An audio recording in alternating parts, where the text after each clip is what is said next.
जय माता दी दोस्तों यारों, वेदों और पुराणों के अनुसार महादेव को जानना ही महादेव की पूजा के बराबर माना गया है। लेकिन महादेव की आराधना करना और सनातन ज्ञान को समझना जितना सरल है उतना ही कठिन है उनके गण तत्वों को समझना।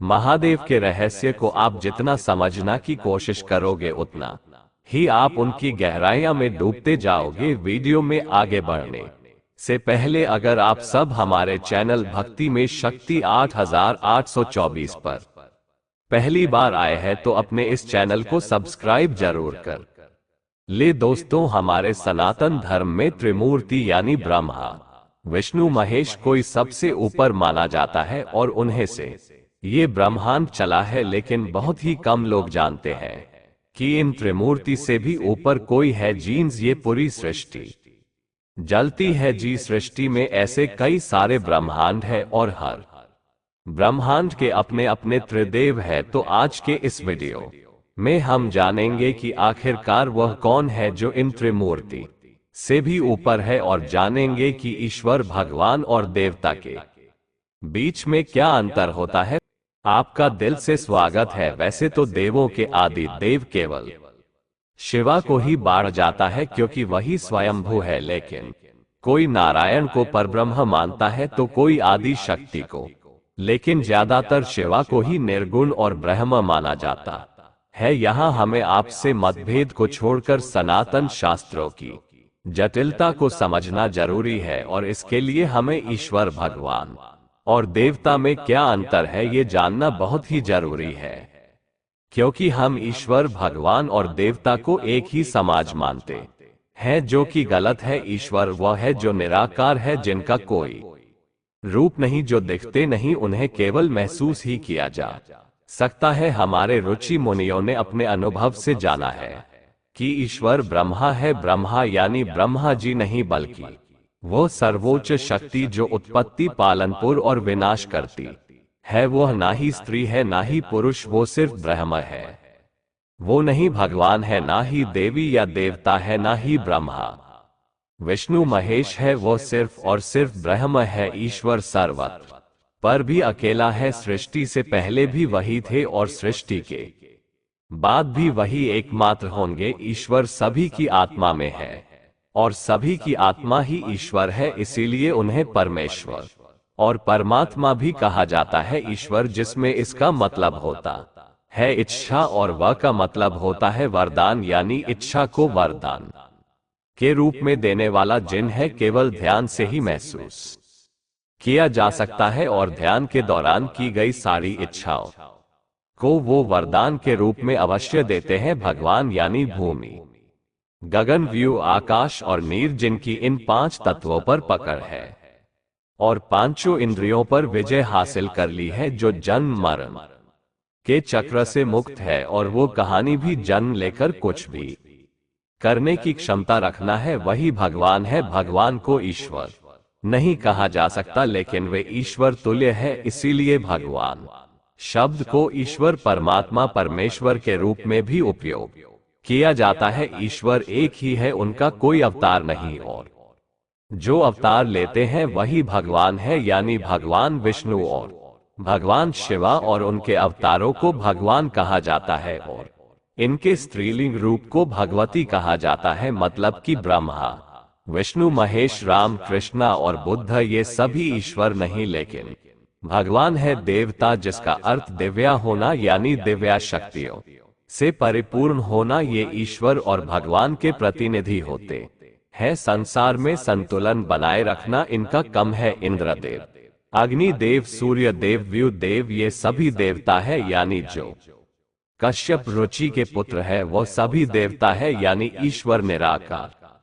है। उनको सिर्फ अनुभव किया जा सकता है, उनकी कोई लीला नहीं होती। भगवान सरकार है जो सब कुछ कर सकते में सक्षम है, जो लीला करते हैं और उनके दर्शन भी संभव है, और जो दिव्या शक्ति से परिपूर्ण है वो देवता है, जो कि मनुष्य को शक्ति प्रदान करते हैं और उनके जीवन पर प्रभाव डालते हैं। तो ये हमने जाना ईश्वर भगवान और देवताओं के बीच का अंतर। वेद में परब्रह्म के 3 तत्वों का वर्णन मिलता है। एक है आप, दूसरा है रूप रूप और तीसरा है स्वरूप जिनसे आप। स्थायी तत्व है वही रूप रूप और स्वरूप और स्थायी तत्व है अरुण अर्थात निराकार और वही और ब्रह्म है जो कि निराकार है, निर्गुण है, अनंत है एवं आदि है जिनका कोई रूप नहीं। वही परम तत्व है और उन्हें ही सदा शिवा कहा गया है और वही परम सत्य है। इनके दर्शन नहीं किया जा सकते क्योंकि इनका कोई रूप नहीं, केवल कठोर साधना से ही इनका अनुभव किया जा सकता है। साधु इनके अनुभव के हेतु साधना करते हैं और इन्हें प्राप्त करना ही मानव जीवन का परम उद्देश्य है। दूसरा तत्व है रूप रूप यानी आदि शक्ति जो कि निराकार को आकर देती है और वो शक्ति रूप में अनेक दिशाओं में व्याप्त है। इनके दर्शन एवं अनुभव किया जा सकता है लेकिन इनका कोई स्थायी रूप नहीं। ब्रह्मांड के हर अणु को शक्ति प्रदान करती है। शक्ति के बिना ब्रह्मांड के किसी भी कार्य को करना असंभव है। ब्रह्मांड की रचना करना भी ब्रह्मा जी के लिए असंभव हो रहा था, तब उन्होंने आदि शक्ति की सहायता से सृष्टि की रचना की थी। तीसरा तत्व है स्वरूप यानी सत्यनारायण और वही त्रिमूर्ति यानी त्रिगुणादेव है, अर्थात वही ब्रह्मा विष्णु और महेश है। वही देवों में इंद्र, आदित्यों में सूर्य एवं मनुष्य में मनु है। वही अंतर आत्मा के रूप में हर जीव में मौजूद है और यह संपूर्ण ब्रह्मांड उनका ही रूप है और इनका स्थायी रूप में दर्शन और अनुभव किया जा सकता है। सत्यनारायण आप यानी निराकार और रूप रूप यानी शक्ति के सम्मिलित रूप है। निराकार और शक्ति ही परमात्मा के दो पहलू है। ये दोनों एक ही परमात्मा के भिन्न तत्व है। जिम सदाशिव निराकार है और मां शक्ति उनकी अर्धांगिनी है। निराकार शांत एवं स्थिर तो वही शक्ति चंचल और अस्थिर है और इसी विशाल और अनंत निराकार में शक्ति बंधी हुई है। जैसे कि हमने आगे बताया कि सनातन ज्ञान को समझना जितना सरल है उतना ही कठिन है। इनके गण तत्वों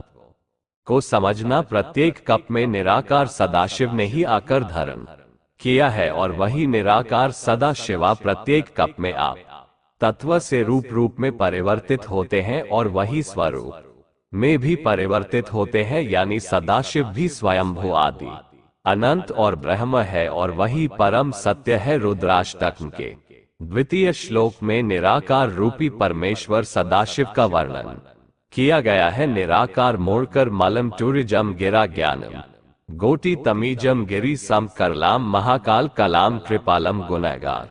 संसार परम अर्थात जो निराकार है, जो ओंकार है, जो तीनों गुना यानी सात रजतम से भी पड़े हैं, जिनको केवल साधना से ही अनुभव किया जा सकता है, जो वाणी एवं सबके स्वर है, जो सभी ज्ञान एवं इंद्रियों से पैर है, जो पहाड़ों के भगवान यानी कैलाशपति है, जो कि विकराल है, जो महाकाल के भी कल है, जो कृपालु है, जो समस्त गुना के परम धाम है।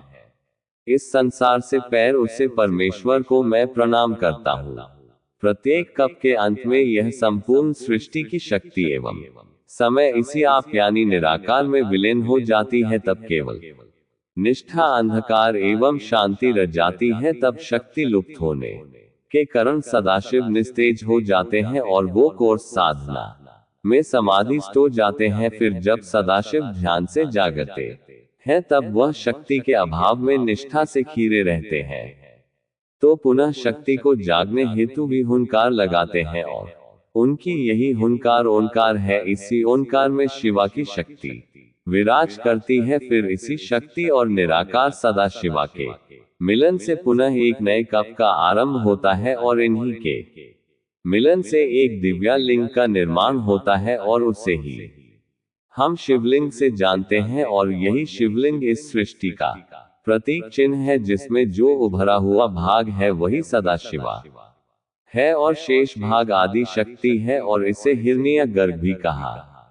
जाता है, जहां से प्रत्येक कप में सत्यनारायण स्वरूप में शिवा शक्ति का ही आविर्भाव हुआ है, जो कि सदाशिवा के आप और आदि शक्ति के रूप का मिला हुआ स्वरूप है। और इस संपूर्ण सृष्टि में एक ही सत्यनारायण है, जिसे हम भगवान विष्णु के विश्व स्वरूप से जानते हैं और वही ब्रह्मा विष्णु और महेश है। इस सृष्टि में अनेक ब्रह्मांड है जिसमें हर ब्रह्मांड में ब्रह्मा विष्णु और महेश होते हैं जो कि अंतरात्मा के रूप में हर जीव में मौजूद है, और ये सारे ब्रह्मांड सत्यनारायण का ही रूप है। तो ये हमने जाना कि कैसे अरूप यानी निराकार सदाशिव सबसे पहले अपनी हुंकार यानी ओंकार से रूप यानी शक्ति को विरोध करते हैं, और फिर अरूप और रूप के मिलन से हिरण्यगर्भ यानी शिवलिंग उत्पन्न होता है, जिसमें से स्वरूप यानी सत्यनारायण अवतरित होते हैं, जो कि आप और रूप का मिला हुआ स्वरूप है। प्रत्येक कप के आरंभ में सत्यनारायण से ही सृष्टि की रचना का आरंभ होता है, जिसमें सबसे पहले इनकी नाही से जन्म लेते हैं माँ ब्रह्मा। तब महाब्रह्मा अपने अस्तित्व को जन्म के लिए आतुर रहते हैं, लेकिन सत्यनारायण योग निद्रा में होने के कारण ब्रह्मा अपना परिचय प्राप्त करने के लिए परम सत्य की साधना में लीन हो जाते हैं, और इसी साधना से प्रश्न होकर निराकार सदाशिवा यानी अरूप परम तत्व स्वरूप आकर धारण करते हैं, जिन्हें सनातन शास्त्रों में स्वयंभू के नाम से जाना जाता है। वही आदि देव है, वही परम सत्य है और वही परम तत्व है। और ब्रह्मा जी की तपस्या से प्रश्न होकर वह ज्योतिर्लिंग से प्रकट होते हैं, जिन्हें देखकर ब्रह्मा उनकी स्तुति और पाठ करते हैं। प्रत्येक कप के आरंभ में ब्रह्मा परम तत्वों को प्राप्त करते हैं, और इसीलिए परम तत्व को अनुभव करने के ज्ञान को ब्रह्मा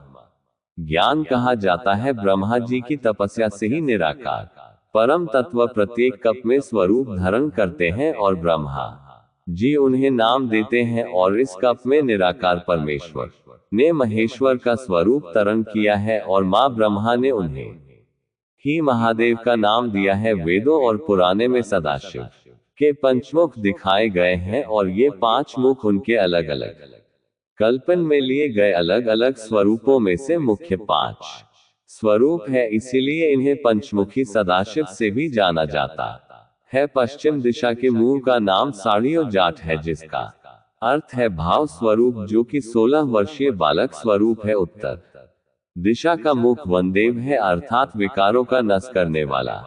दक्षिण दिशा का मुख अघोर है, यानी रुद्र है, अर्थात निदित कर्म करने वाला, जो कि शिवा कृपा से निदित को भी शुद्ध बना लेट है। पूर्व मुख का नाम तत्पुरुष है, अर्थात अपनी आत्मा में स्थिर रहने वाला, और उद्धव मुक्त का नाम ईशान है, अर्थात स्वामी या शक्ति का स्वामी। और इन्हीं पंचमुखों से 5 तत्व यानी अग्नि, वायु, जल, आकाश और पृथ्वी की उत्पत्ति हुई। श्वेत लोहित कप में सदाशिव पर ब्रह्म ने मां ब्रह्मा जी को अपने पहले स्वरूप सदयायजत रूप में दर्शन दिए, और सदयोजक मंत्र देखकर ब्रह्मा जी को सृष्टि रचना के योग्य बनाया। फिर रक्त नाम के कप में सदाशिव ने वामदेव रूप में मां ब्रह्मा जी को दर्शन दिए, और ये स्वरूप ब्रह्मा जी के जीव सुलभ आज्ञा को हटाने और सृष्टि की रचना की शक्ति देने के लिए लिया था। फिर 21वें कप में सदाशिव पर ब्रह्मा ने मां ब्रह्मा जी को तत्पुरुष रूप में दर्शन दिए, और उन्हें